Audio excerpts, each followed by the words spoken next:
సిద్దిపేట జిల్లా చేర్యాల మండల తహసీల్దార్ కార్యాలయంలో ఏసీబీ అధికారులు ఆకస్మిక దాడులు నిర్వహించారు. నాలా కన్వర్జెన్సింగ్ కోసం ఓ రైతు నుంచి లంచం డిమాండ్ చేసిన ఎంఆర్ఓ దిలీప్ నాయక్ 70,000 నగదు తీసుకుంటుండగా ఏసీబీ అధికారులు రెడ్ హ్యాండెడ్గా పట్టుకున్నారు. అనంతరం ఎంఆర్ఓను అదుపులోకి తీసుకుని అరెస్ట్ చేశారు. కేసు నమోదు చేసి దర్యాప్తు చేపట్టారు.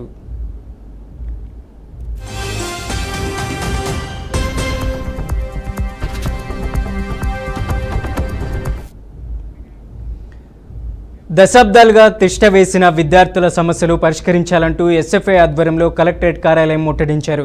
ఎన్నికల ముందు యువగలం పాదయాత్ర సందర్భంగా నారా లోకేష్ జీవో 77 రద్దు చేస్తామని ఇచ్చిన హామీని నేటికి నిలబెట్టుకోలేదని విద్యార్థి సంఘం నాయకులు ఆరోపించారు. అదేవిధంగా తల్లికి వందనం పథకాన్ని దశల వారీగా కోత విధించే ఉద్దేశంతోనే ఫేస్ రికగ్నిషన్ యాప్ను కూటమి ప్రభుత్వం అమల్లోకి తెచ్చిందని విమర్శించారు. ఫీజు రీయింబర్స్మెంట్ బకాయిలు ఇప్పటికీ ఇవ్వలేదని, అలాగే విద్యార్థులకు మెస్ ఛార్జీలు పెంచేదాకా తమ ఉద్యమం ఆపేది లేదంటున్న ఎస్ఎఫ్ఐ విద్యార్థులతో మా ప్రతినిధి బసవరాజ్ ఫేస్ టు ఫేస్.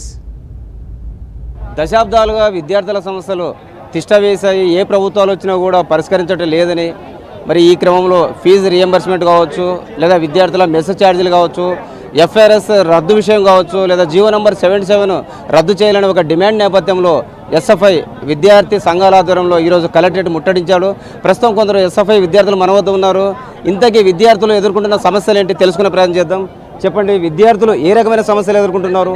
మరి నారా లోకేష్ విద్యా వ్యవస్థను ప్రక్షాళన చేస్తున్నాను, మేలు రకమైన విద్య, మేలు రకమైన భోజనాలు అందిస్తామంటున్నాడు, మీరేమో ఆందోళన చేస్తున్నారు, ఏంటి విషయం? నారా లోకేష్ విద్యారంగాన్ని ప్రక్షాళన చేస్తే మేము ఈరోజు ఈ రోడ్డెక్కి నిరసన చేయాల్సిన అవసరం ఉండదు.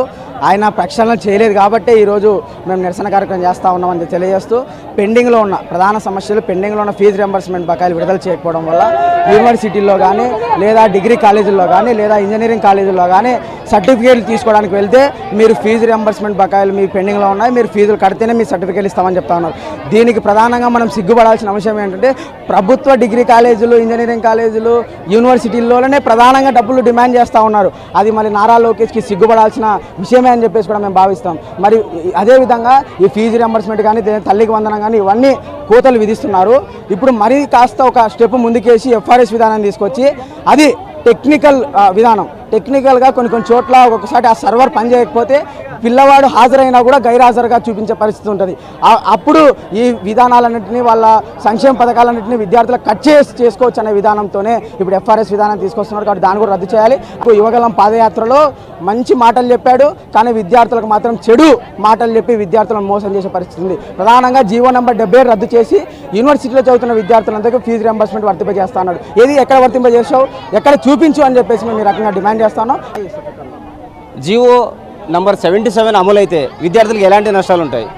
జియో 77 అమలు అయితే పీజీ చదివే విద్యార్థులకి చాలా నష్టంగా మారుతుంది. విద్యార్థులు ఫీజు కట్టుకోలేని పరిస్థితి మనకు కనబడుతుంది.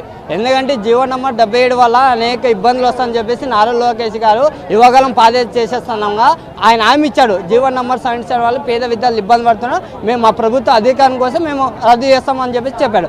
అధికారంకి వచ్చి 2 సంవత్సరాలు అవుతుంది. జీవో నంబర్ 77 పైన ఒక మాట మాట్లాడలేని పరిస్థితి. ఎందుకు విద్యారంగాన్ని మీరు మార్పు చేస్తామని చెప్తున్నారు కదా, మీరే చెప్పారు కదా జీవో నెంబర్ 77 పైన మాట్లాడతామని చెప్పేసి, ఎందుకు మాట్లాడాలని చెప్పేసి ఈరోజు అడుగుతున్నాం. అదేవిధంగా సంక్షేమ హాస్టల్ విద్యార్థులకు సంబంధించి ఒక రోజుకి 54 రూపాయలు ఇస్తున్నారు. ఏ విధంగా సరిపోతుందని చెప్పేసి రాష్ట్ర ప్రభుత్వం అడుగుతాం. కాబట్టి మెస్ ఛార్జ్ 3,000 రూపాయలు పెంచాలా, లేని పక్షంలో పెద్ద ఎత్తున ఆందోళనకి ఎస్ఎఫ్ఐ శ్రీకాంత్ చెప్పేసి రాష్ట్ర ప్రభుత్వానికి హెచ్చరిక జారీ చేస్తున్నాం. ఎఫ్ఆర్ఎస్ విధానం కావచ్చు, జీవో 77 కావచ్చు, అంటే ఇవన్నీ కూడా కొంత కొర్రీలు పెట్టి విద్యార్థులను ఇబ్బంది పెట్టాలనే, లేకపోతే ప్రభుత్వము సంక్షేమ పథకాలు అందించకుండా, లేదా విద్యార్థులకు సంక్షేమం పట్టకుండా తప్పించుకునే ప్రయత్నాలా?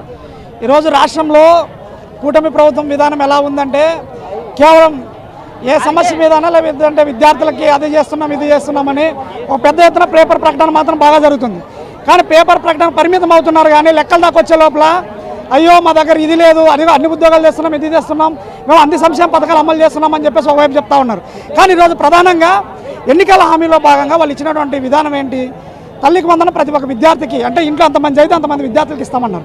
కానీ ఈరోజు ఎఫ్ఆర్సీ పెట్టడం వల్ల ఈ ఫేస్ రికగ్నిషన్ అటెండెన్స్కి సంబంధించి వాళ్ళు పెడితే స్కూల్ విద్యార్థి ఒకవేళ స్కూల్కి వెళ్ళాడు అనుకోండి, పొరపాటున అక్కడ ఉన్నటువంటి ఏదో టెక్నికల్ ప్రాబ్లమో, లేదంటే ఇంటర్నెట్ ప్రాబ్లమో, లేదంటే కరెంట్ ప్రాబ్లం ద్వారానో అటెండెన్స్ పడకపోతే ఆ రోజు స్కూల్ విద్యార్థి స్కూల్కి వచ్చినప్పటికి కూడా దాంట్లో ఆన్లైన్లో గైర్హాజరు చేపిస్తారు.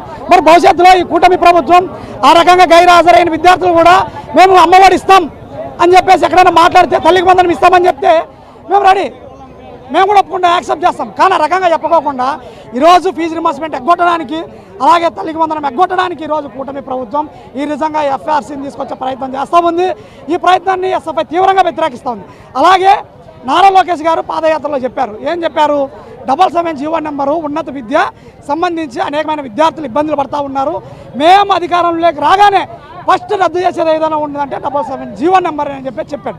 కానీ వచ్చిన తర్వాత ఎక్కడ రద్దు చేశారు, అనేకమైన దాటే ప్రయత్నం చేస్తూ ఉన్నారు. అనేక సందర్భాల్లో నారా లోకేష్ గారు గుర్తు చేశాం, హైయర్ ఎడ్యుకేషన్ కమిషనర్కి వినతిపత్రాలు ఇచ్చాం.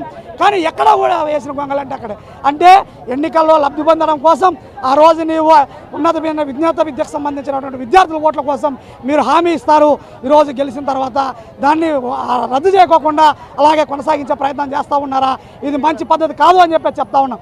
దశాబ్దాలుగా ఏదైతే విద్యార్థుల యొక్క సమస్యలు నెలకొన్నాయని, ప్రధానంగా ఏదైతే నారా లోకేష్ యువగళం సందర్భంగా ఇచ్చిన హామీలు నెరవేర్చలేదని, జీవో నంబర్ 77 రద్దు చేస్తానని చేయలేదని, ఏదైతే తల్లికి వందనం పథకం కింద ఇది ఏదైతే స్కీమ్ ఉందో దానికి కొర్రిపెట్టే ప్రయత్నంలో ఎఫ్ఆర్ఎస్ విధానాన్ని తెచ్చారని విద్యార్థి సంఘం నేతలు విమర్శిస్తున్న పరిస్థితి. కెమెరా పర్సన్ భావితో బసవరాజ్, BRK న్యూస్, కర్నూలు.